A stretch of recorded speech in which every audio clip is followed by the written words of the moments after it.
Hello and welcome to another back in stock video here at Andover Norton. I'm Simon and I've been taking a look around the shelves as always.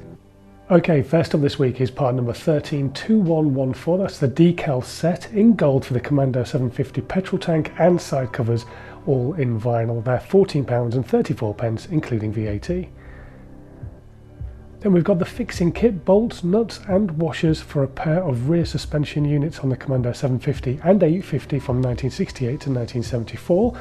That's part number 132123 and that's £35.94 including VAT. Then we've got the fixing kit for the hinge seat on the Commando 850 Mark III. That's part number 132126 and that's £51.54 including VAT.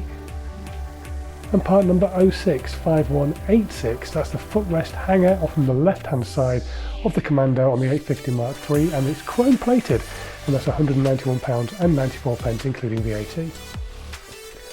And finally this week, the starter sprag clutch. That is part number 064733 and that's £83.94 including VAT. And don't forget, if there's anything I've not mentioned, you can take a look on the Andover Norton website, which is linked in the section below, and take a look on the screen right now. If you order your items before the 17th of December, there's a chance if you're anywhere in the world, you'll get it in time for Christmas. Right, thanks ever so much for watching this week, and until next time, safe riding.